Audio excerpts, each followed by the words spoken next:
Do we have to switch this up for something stronger? Good evening, and thanks for joining us on this Monday. I'm Rob Caldwell. And I'm Amanda Hill. Coming up on 207, it's Jill your Ellis, final I'm so chance excited. to win a home in Maine, fully renovated by HGTV. We're getting an inside look at the home. Beth McAvoy is talking with the designer about the project and why Portland is one of his favorite places to visit. And we've got some advice for cooking the perfect turkey this Thanksgiving. You'll see how you can properly carve it as well. This will all make your family think you are an expert. Something my family has never accused me of when it comes to turkey. All right, raise your hand if you started picking up new side projects during the pandemic, whether baking, remodeling something at home that's been bugging you for years, or starting up a garden. Being home a little more often has made a lot of people try some DIY, and in the midst of that, many turned to an Instagram account built by two Mainers for inspiration, the Gentleman Farmer of Maine. I spoke with Jonathan and Stacy Edgerton about the account, their following, and what they've learned from some of their glories and failed attempts at home. Call it Yankee ingenuity, raw talent for figuring things out. It's so much faster than having to dig holes. Or call these DIY projects done by Jonathan and Stacy Edgerton the work of the gentleman farmer. If you look up what a gentleman farmer is, it's really somebody who lives kind of a farming lifestyle, but not in a subsistence fashion, and takes advantage of a lot of the good stuff without the tremendous hard work that farmers typically have to undertake. Stacy and Jonathan are not farmers. In fact, her day job is running marketing for a nonprofit in Brunswick.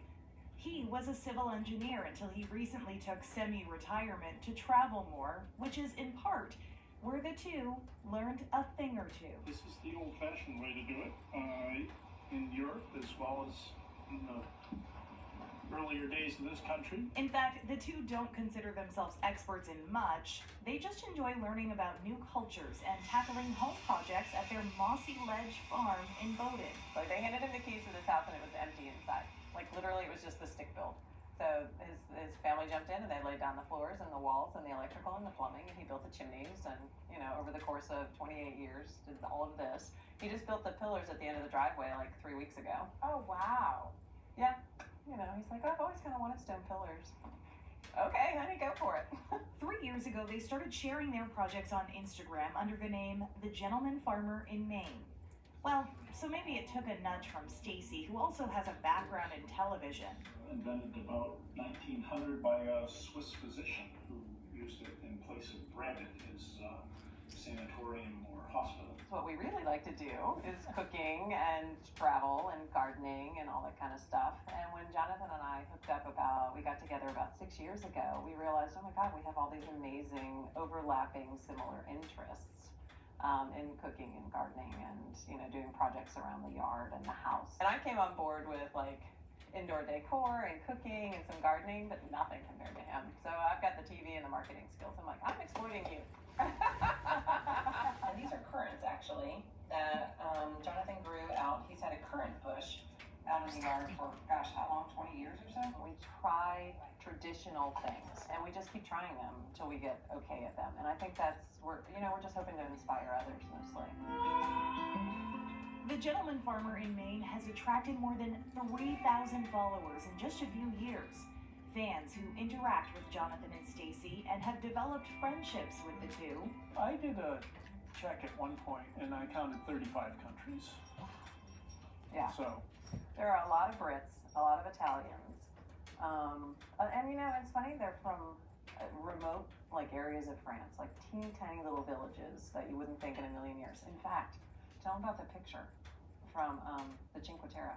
I posted a picture a few weeks ago, a throwback Thursday picture, since we are all doing our armchair traveling, and it was of a little man sitting in the harbor reading his newspaper, and a couple hours later somebody commented on the photo in Italian, and it was the man in the picture that I had taken the picture of. Are you surprised by the reach that it's had? Yeah. Oh yeah. And it's not just pictures of plates of food. You can find that all over the place, and we post ourselves on there and posting our fails and things like that. Being human, I think. Because in the midst of beautiful arrangements or perfectly lit photos, Beautiful. I did that. Yay. it's the human posts that Stacy and Jonathan have found inspire the most interaction. So it sounds like some of this too is sort of taking people along the journey of It is. learning yourselves. Yeah, and we're the first people to say, we don't know what we're doing here, but let's give it a shot. And other people chime in and they're like, oh my God, I used to make apple cider as a child. Thank you for bringing back those memories. Or, no, I'm gonna try that again.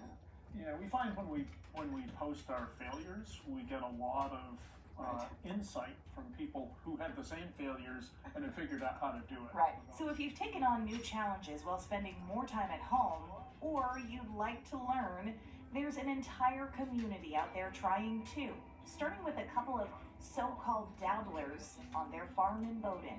Things like baking, bread baking, and things like that. The social media community, at least the one we've been able to tap into, is hugely helpful in terms of willingness to share their knowledge and things like that, and applauding success. It's been fantastic.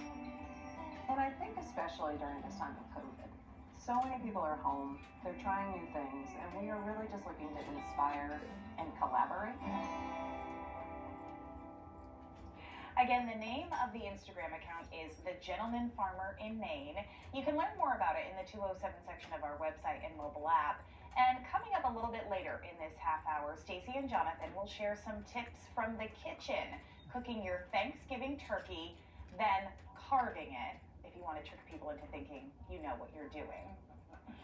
Well, it's one of the things that used to annoy my mom, was that my dad was a really, really bad carver of turkey, and my mom's dad had been a really skilled one. So this would cause sometimes a little friction on Thanksgiving Day, my dad's lack of carving talent. Oh, well, of course you and I feel his pain. Yeah, well, it was interesting because when Stacy said, oh, there are a lot of things we don't know how to do, or something to that effect, I took that with a little bit of skepticism. When I say something like that, as you know, Amanda, you can take it to the bank. When she says it, I'm a little skeptical.